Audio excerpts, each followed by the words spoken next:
I'll teach you everything you need to know about return in 5 minutes. Let's say we try to print this add function like this, and we run it.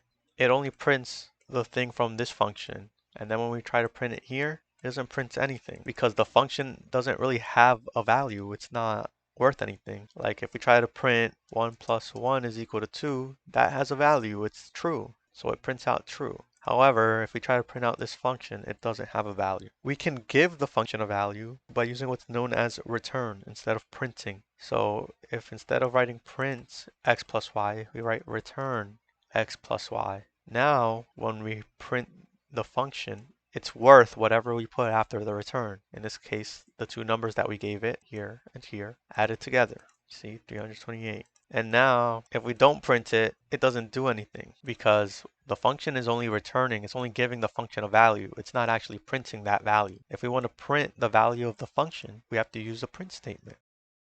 And the thing about return, it doesn't have to even use the parameters. It doesn't have to be anything. It could even just be a constant number like high. And now this function is worth a value of high as a string. And when we print that function, it's going to print high. Thing about returning is that it's similar to breaking in a loop. In a loop, if you break out of it and then you try to do more stuff afterwards, it's not going to work. So you get the message that you're expected to end after the break. Anything after a break isn't going to happen. It just breaks out of that loop and continues on with the script. If you try to do something else after you've returned, like print hello, it's not going to work because as soon as you return, the function is over and it's done. So knowing this, some people just use a return as a way to exit out of a function earlier. You could even just return nothing just to stop the function early, and it'll print nothing because it's not worth anything. We gave it a value of nothing. But why would you want to use return at all? It seems like a waste when you can just print it in the function, right? Well, sometimes we want to use a function to do some calculations, and for that, it's easier to do a return. We can just use the result in a calculation.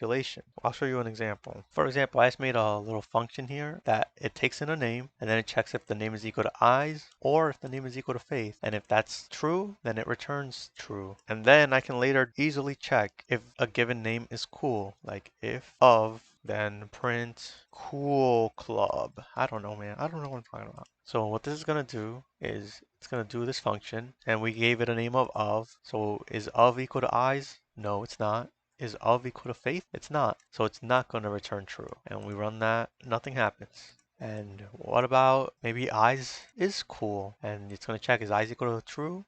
Yeah, it is. So it's going to return true. Ta-da! It prints out cool club. And yeah, that's why you might want to return if you want to do like a calculation or if you want to compare things, if you want to compare the result of a function instead of just having it live in the function world. Speaking of returns, one more thing you can do with them is you can return more than one value. I'll show you an example of a function like that. For example, I have a function right here and I want it to return multiples of whatever number I put into it. So we want it to return that number multiplied by 2, multiplied by 3. We'll just do up to 4. So whatever number is given to us, we're going to multiply that by 2. We're going to also multiply it by 3. And we're going to multiply it by 4. And now when we print out the value of that function, let's say we want multiples of 7. It's going to print multiple values of it. And let's say we only want like the middle value of that. We could assign it to different variables like this. For example, multiple A, comma multiple B, comma multiple C. And then equals,